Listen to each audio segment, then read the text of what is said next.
Hi everyone, and a very warm welcome to all of you to this episode of Mahabharat.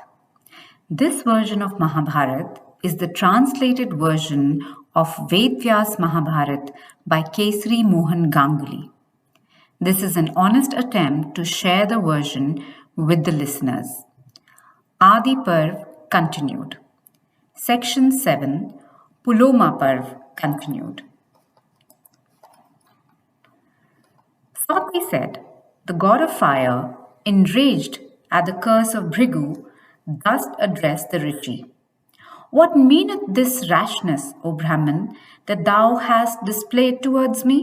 What transgression can be imputed to me, who was laboring to do justice and speak the truth impartially?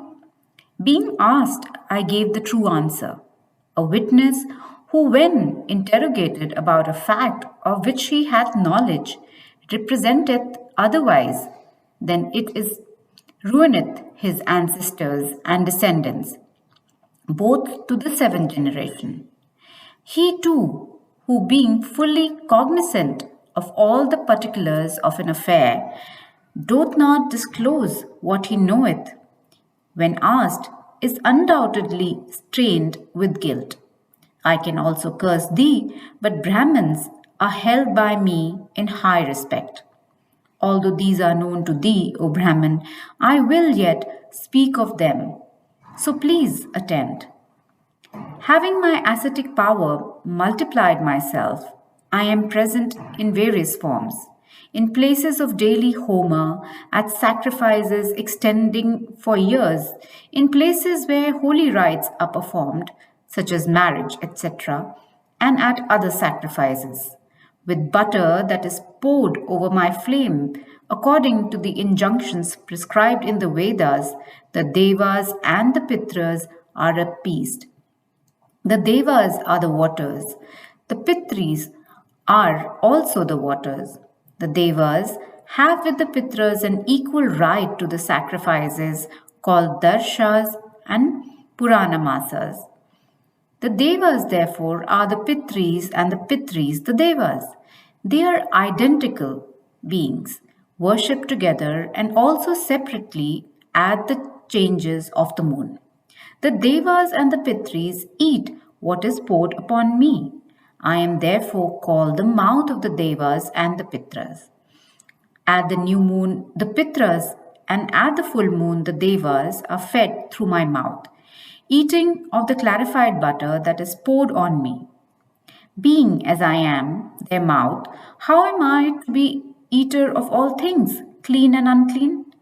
Then Agni, alter reflections for a while, withdrew himself from all places, from places of the daily Homa of the Brahmins, for all long extending sacrifices, from places of holy rites, and from other ceremonies. Without their oms and vashtas, and deprived from their swadhyas and swahas, the sacrificial mantras being during offerings, the whole body of creatures became much distressed at the loss of their sacrificial fire. The rishis, in great anxiety, went to the gods and addressed them thus: Ye immaculate beings, the three regions of the universe are confounded at the cessation of this sacrifice and ceremonies in consequence of the loss of fire. Ordain what is to be done in tin's matter, so that there may be no loss of time. Then the rishis and the gods went together to the presence of Brahma, and they represented to him all about the curse on Agni and the consequent interruption of all ceremonies. And they said, O thou greatly fortunate, once Agni had been cursed by Bhrigu for some reason. Indeed, being the mouth of the gods and also the first who eateth of what is offered in sacrifices, the eater also of the sacrificial butter, how will Agni be reduced to the condition of one who eateth of all things promiscuously? And the creator of the universe, hearing these words of their summoned Agni to his presence. And Brahma addressed Agni, the creator of all and eternal as himself in these gentle words: Thou art the creator of the worlds, and thou art thy destroyer. Thou preserves the three worlds, and thou art the promoter of all sacrifices and ceremonies. Therefore, behave thyself so that ceremonies be not interrupted. And O thou eater of the sacrificial butter, why dost thou act so foolishly? Being as thou art the Lord of all, thou alone art always pure in the universe, and thou art its stay. Thou shalt not with all thy body be reduced to the state of one who eateth of all things promiscuously. O thou of flames, the flames, that is thy viler parts, shall alone eat of all things alike. The body of thine, which eateth of flesh, beings in the stomach of all carnivorous animals, shall also eat of all things promiscuously.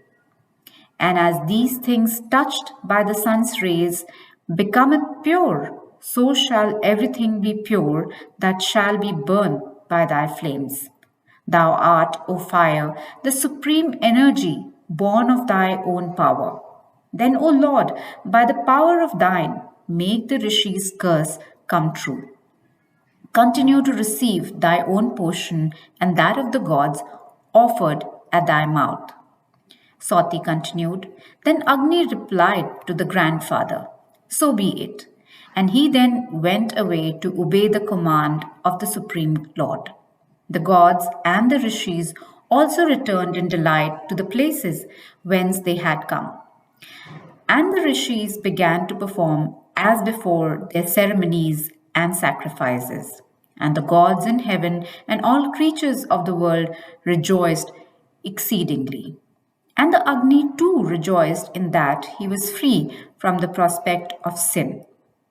Thus, O possessor of six attributes, had Agni been cursed in the days of yore by Bhrigu. And such is the ancient history connected with the destruction of the Rakshasas, Puloma, and the birth of Thayavan. Thus endeth the seventh section of Puloma Parv of the Adi Parv of the Blessed Mahabharat. Section 8th. Section 8th of Puloma Parv continues. Sati said, O Brahman, Chayavan, the son of Bhrigu, begot a son in the womb of his wife Sukanya. And the son was the illustrious Pramati of resplendent energy. And Pramati begot in the womb of Gritachi a son called Ruru. And Ruru begot on his wife Padmadrava a son called Sonaka. And I shall relate to you in detail, O Brahmana, the entire history of Ruru, of abundant energy. O listen to it then in full. Formerly, there was a great rishi called Shrutleksa, possessed of ascetic power and learning and kindly disposed towards all creatures. At that time, O Brahmin sage, Vishwavasu, the king of Gandharvas, it is said, had intimacy with Menka, the celestial dancing girl, and the Apsara Menka, O thou of the Bhrigu race, when her time was come, brought forth an infant near the hermitage of Shrutlakesa. And dropping the newborn infant on the banks of the river, O Brahman, Menaka the Apsara, being destitute of pity and shame, went away. And the rishi Shrutlakesa, of great ascetic power, discovered the infant lying forsaken in the lovely part of the riverside. And he perceived that it was a female child, bright as the offspring of an immortal, and blazing, as it were, with beauty. And the great Brahman, Shrutlakesa, the first of the Munis, seeing the female child and filled with compassion, took it up and reared it. And the lovely child grew up in his holy habitation, the noble minded and blessed Rishi Shrutlakesa, performing in due succession all the ceremonies, beginning with that of the birth as ordained by the divine law. And because she surpassed all of her sex in goodness, beauty, and every quality, the great Rishi called her by the name Pramadvara. And the pious Ruru, having seen Pramadvara in the hermitage of Shrutlakesa, became one whose heart was pierced by the god of love. And Ruru, by means of his companions, made his father, Pramati, the son of Brigu, acquainted with his passion. And Pramati demanded her for the far famed Shrutlakesa for his son. And her foster father betrothed the virgin Pramadvara to Ruru, fixing the nuptials for the day when the star Vraga Devata or Purva Faguni would be in ascendant. Then, within a few days of the time fixed for the nuptials, the beautiful virgin, while at play with the companions of her own sex, her time having come, impelled by fate, trod upon a serpent, which she did not perceive as it lay in coil. And the reptile, urged by the execute the will of fate, violently darted its envenomed fangs into the body of the heedless maiden. And stung by the serpent, she instantly dropped senseless on the ground. Her color faded, and all the graces of her person went off. And with dishevelled hair, she became a spectacle of woe to her companions and friends.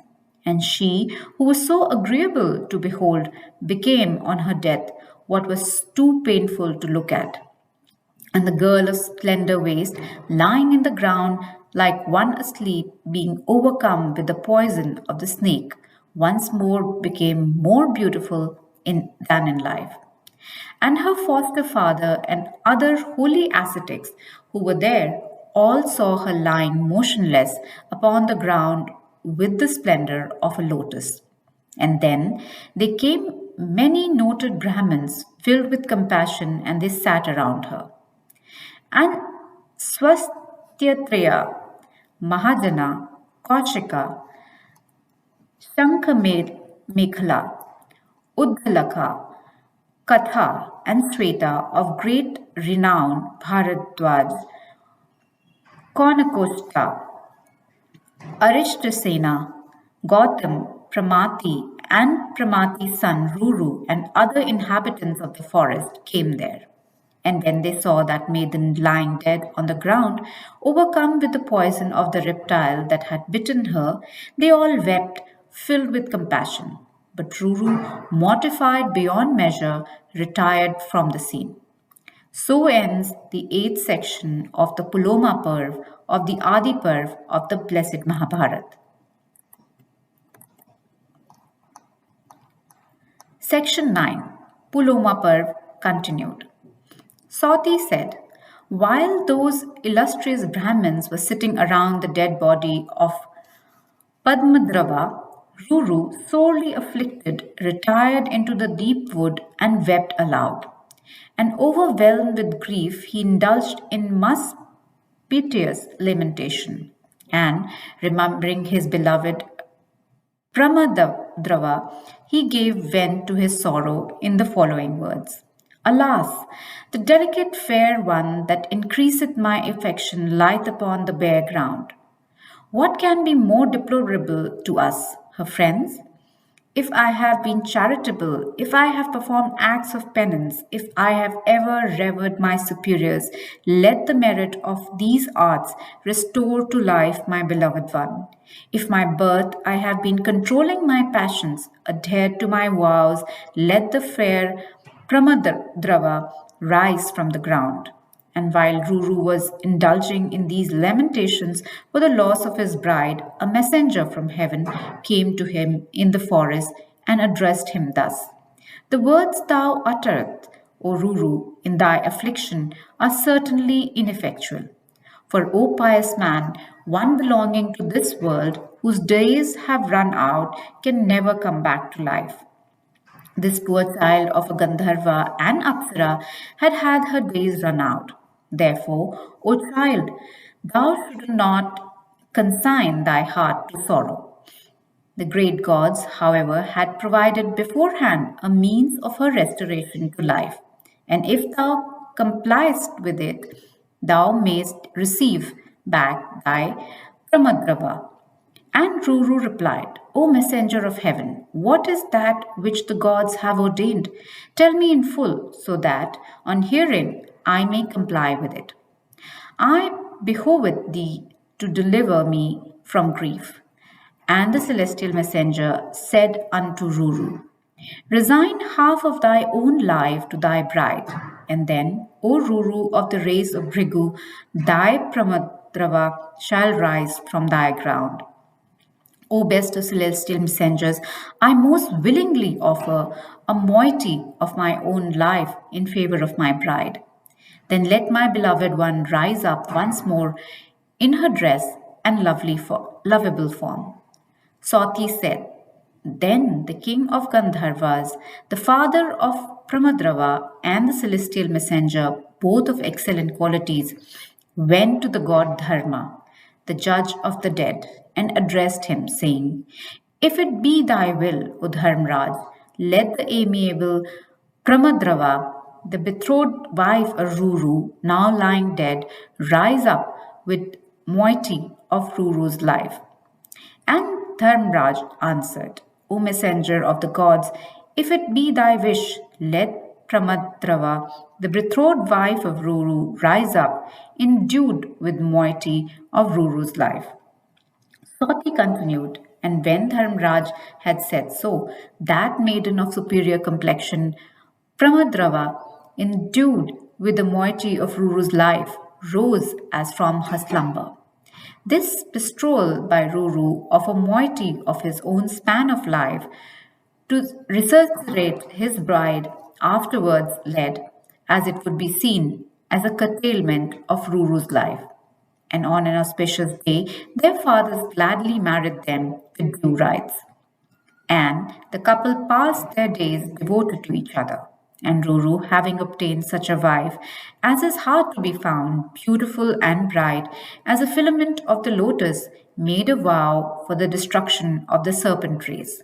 And when he saw a serpent, he became filled with great wrath and always killed it with a weapon.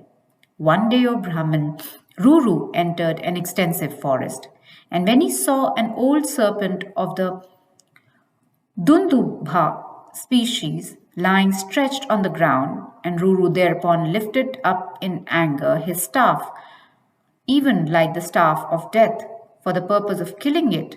Then Dunduba addressed Ruru, said, I have done thee no harm, O Brahman. Then wherefore wilt thou slay me in anger?